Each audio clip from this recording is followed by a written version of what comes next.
There is a morning you have already had.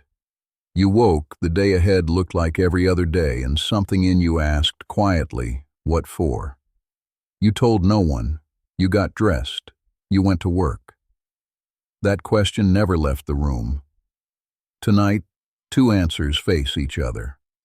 Not whether life has meaning, but whether it needs any to be worth the living.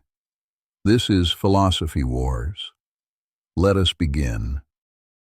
Only the sick ask whether health is worth having. Nietzsche wrote, "Thus spoke Zarathustra for those who no longer need permission to exist. Life is not a case to be argued.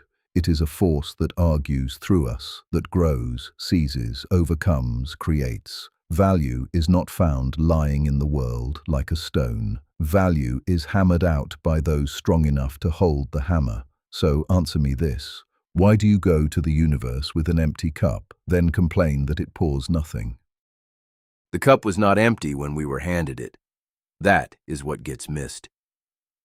Camus opened The Myth of Sisyphus with one question he called the only serious one. Should we go on living? Nobody chooses to want reasons. You wake wanting them the way you wake wanting air. Then you look up and the sky says nothing back. The gap between the asking and the silence has a name, the absurd. And the answer is not to stop asking. It is to keep asking, awake, without lying about the reply. You call it a gap. I call it a mirror. You look up, hear nothing, and conclude the universe has failed an exam you wrote yourself. Consider the sculptor before the block of marble. The marble offers nothing. And yet the chisel falls. Meaning is not received from the stone. It is driven into the stone by a hand that wants. That wanting has a name older than every religion. Will to power. Not power over slaves. Power over oneself. The strength to command what one becomes. Where in your silence is there room for a hand? The sculptor is lovely, and the sculptor eats. He has a body, a hunger, a mother who died. Meaning made by hand is still made by a creature who will stop. Watch an ordinary man. The tram, 4 hours at a desk, the meal, the sleep, then the same again. Then one day the word why arrives, and everything begins in that weariness. Your hammer does not answer that man. It hands him a bigger project. The project ends the same way the tram does. What I offer is not a project. It is a way of standing inside the question without flinching. Your ordinary man is my proof, not your objection. He is tired because he was never permitted to want anything of his own. Here is a harder test than weariness. Imagine a demon finds you in your loneliest hour. He tells you this life, every pain, every shame, every dull tram returns to you infinitely, unchanged, forever. Would you fall down and curse him? Or would you say, never have I heard anything more divine, not endurance of the return, hunger for it? Your man standing inside the question is still merely standing. I ask him to dance. A magnificent test. It measures temperament, not truth. Ask a man dying at 40 of a disease he did not earn whether he would take it again. His no proves nothing about the world. It proves he is in pain. Still, take your demons seriously and something follows. If there is no second life, this one is not a rehearsal. What matters is not the best life, but the most life. The actor who lives 100 roles in 20 years understands that arithmetic. Dancing, yes. Just not to music you pretend is playing. There is no pretending, there is composing. But notice what your position rests on. You keep score against the universe. You measure it, find it silent, and call the silence a wound. That accounting has a history. It is the instinct of the weak who cannot alter the world, so they issue verdicts on it. The sick man blames the weather for his cough. Your absurd is that same gesture, aimed at existence itself. Revolt sounds proud. Listen closer, and you hear a grudge. The strong do not revolt against the sea. They learn to swim, then they learn to love salt. A grudge wants payment. Revolt wants nothing from the universe, which is exactly why it is free. Picture a doctor in a city closed by plague. He knows he cannot win. The dead keep arriving in carts. He works anyway, through the night, with no hope and no God watching. That looks to me like the highest thing a person can do. And notice what appears in that room. Others. A man revolts and discovers he is not alone in it. Your swimmer swims alone in a sea of one. Mine reaches for the person drowning beside him.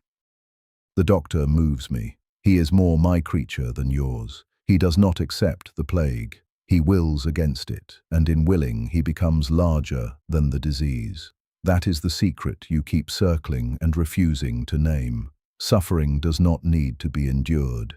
It needs to be used. The bow that is bent sends the arrow. Every deep pain I have carried built something comfort could never build. Amor fati. Not to tolerate what happened, and not to forgive it, to need it, to look at the whole ruined road and say, again. Some suffering builds. Say that, and I will agree gladly.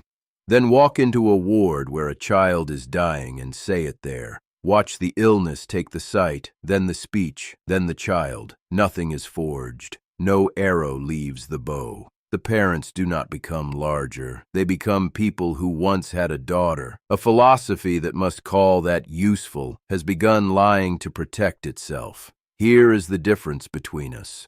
You need the wound to mean something. I need only that we stay lucid, stay near each other, and refuse to dress the wound in gold. Take your central claim. The universe is silent, and that silence is the absurd. It collapses the moment you ask who is listening. Silence is only heard by an ear trained to expect a voice. For 2,000 years, the priests trained that ear. They promised a father behind the clouds, a ledger, a reason for every wound. You threw out the father and kept the ear. Then you named the leftover ache a discovery about the cosmos. It is not a discovery. It is a hangover. The stone does not grieve that the river will not speak to it. Only the man who was promised speech grieves. Your absurd is Christianity with the God removed, and the disappointment carefully preserved. Cure the expectation, and the wound closes. What remains is not silence.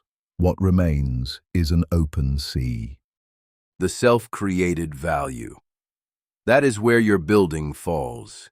The strong man writes his own table of values and lives by it, but he watched himself write it. A rule you set on Tuesday cannot bind you on Wednesday because you remember the hand that set it. Invent a game alone in a room, then break your own rule. Nobody objects. Nothing is lost. You have not created a value. You have created a preference wearing a crown. This is why every attempt to build the higher man ends with someone else being told what to become. The value needs an audience before it turns real. Your answer to the death of God is to install a small God in the chest and hope nobody notices the family resemblance. We will not agree, and the disagreement is honest. You keep the wound open and call the keeping courage. I say the wound was never in the world. It was in the ear that listened for a voice. We stand on the same ground. Neither of us takes the consolation. Neither of us accepts the heaven that was offered, and neither of us walks away from the life that is left. You call that revolt. I call it the first sign of health. Your Sisyphus pushes. Mine stopped asking who put the rock there. He climbs because climbing is what he is. He agrees with me and calls it health. That is fine. Where we part is simple, and it will not close. He wants the silence explained away as an old habit of the ear. I keep the silence because it is true, and because lying about it costs more than it saves. What we share is the refusal. No heaven, no despair, no exit. Just the day, the work, the people beside us, the hour of full awareness. The rock rolls back down, and the walk down the hill, with clear eyes and no illusions, belongs entirely to us. Thank you for watching and listening. Subscribe to never miss a debate.